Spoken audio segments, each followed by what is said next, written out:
Welcome to POSTCAST. The Utah Jazz come back after falling behind to defeat the Orlando Magic on a 19-5 run led by Donovan Mitchell. We'll be talking about it on POSTCAST. POSTCAST is brought to you by the store at 6200 South and 20th East, also located at the Gateway and at 900 South and 100 West. David Locke along with Ron Boone. Our chat room is open. We are live for you on all sorts of formats on Periscope and Facebook at Locked On Sports, as well as live for you on Locked On Live on Twitch, on Facebook, and on YouTube. So feel free to jump in. We'd love to hear from you. Ron Boone, what are your thoughts on tonight? Well, my thoughts are I'm glad the Jazz pulled this out. That would be a terrible loss if they were to let this one get away.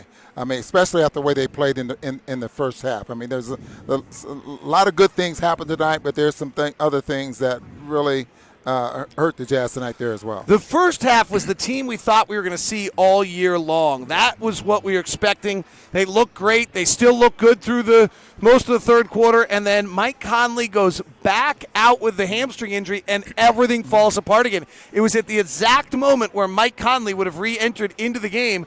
Orlando goes on a 32-8 run, and it did not feel like the Jazz could stop it. So you feel like at that point the rotation changes, and what Quinn had in mind of players at certain time in the ball game was going to go in. You could see he was shuffling.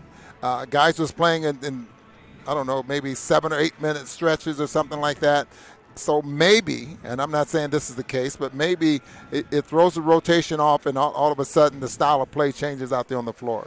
You're just short a guy. You know, one of the things we've talked about is having 240 minutes of basketball. In the first half, they had 120 minutes of basketball. It was the best rotation. It looked great. Conley wasn't. It was just he was doing the right things out there. He wasn't outstanding. He was 2 of 8 from the field, but the ball moved. They ran. They just did everything right, and nothing seemed to kind of derail it. It felt like the most complete 24 minutes we've seen all year. Yeah, and also pushing the ball ahead of the defense. How many times do we push the ball ahead of a defense? Even if they didn't score, they gave themselves an opportunity there, and just seemed like it just got everyone else involved, got everyone moving. The ball movement was tremendous. Third quarter, so, but early in that fourth quarter, I mean, it was like they just lost it all. And hopefully, David, I'm so glad they didn't lose this going on this road trip.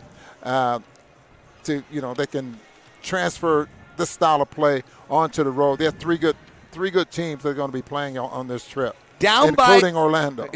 No, we don't play Orlando. Charlotte and Miami. Down the road, I think I'd have to go back and look. I don't have it exactly. The Jazz are down either 5 or 7, and Donovan Mitchell comes down the lane, packs it. I think it made it a 97-92 game, if I remember correctly. And it's changed the entire game when Donovan made that play. I think we were down 7 at that time, and that took us down to 5. And then the next shot was a 3-pointer.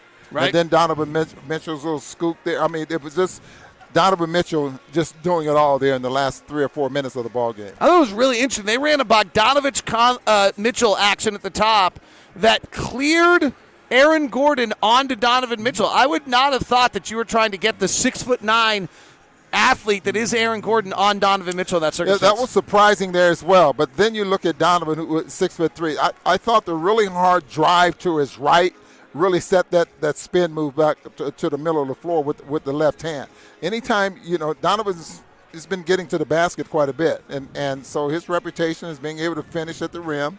But that hard drive to the right, and then the spin move back to the left, just left Gordon over on the right side of the floor. Great one tonight. The Jazz shoot 42% from 3. You know what? That's just basically what they shoot from 3. Yeah. Like, this is the best three-point shooting team in the NBA, and this is what they do. They just shot 42% from 3. The Jazz unnerved the Magic a little bit. They also just missed some shots. They were 7 of 35 from 3. That's really what swung this ballgame. Let's go to some of the questions on our live audience. They are flying in right now. I like the Jazz new rotation, actually, until they bad run when it looked like the old bench. Well, you guess what? That's because it was the old bench. That's the whole point. Excluding Royce, our whole bench scored 3 points tonight. No, I mean, there's still, this is not, that is the issue for this team, particularly with Mike Conley, going out like he did. I feel like Donovan and Bojan are getting caught in easy screens that are hurting us defensively. Is that true, Ron? Say that again. Feels like they're getting clipped off on screens. Yes. but I'm trying to. What the Jazz like to do sometimes, they want to trail over the top of those screens.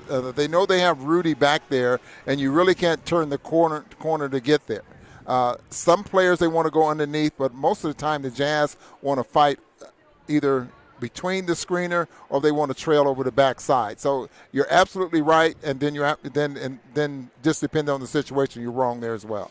JP33 says, I'll never give up on this team as long as they have Donovan. Donovan was super clutch tonight. You know, he's awesome. I mean, he's totally awesome. He knows he can make things happen out there on the floor.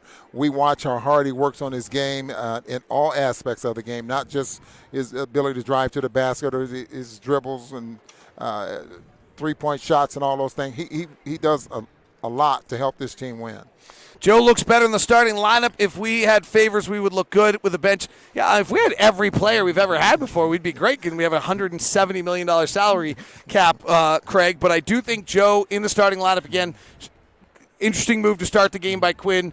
That seemed to work pretty well. Well, we saw that yesterday with those guys. I was wondering if that was going to happen, meaning if Joe Ingles and Bojan were going to start tonight together, and and I was kind of glad to see it because I wanted to see if it would work. I know you talked about the best lineup to have to put out there on the floor, but not too many times have they started the ball game off with that lineup, and they really got the job done. Outscoring them 26-20, 32-27 there in the second quarter. So I don't know if they're going to stick with it. They probably will, since Conley's is probably not going to be able to play.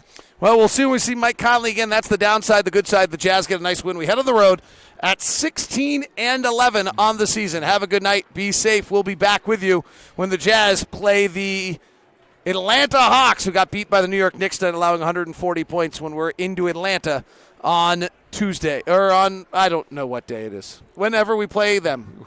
See ya. Bye.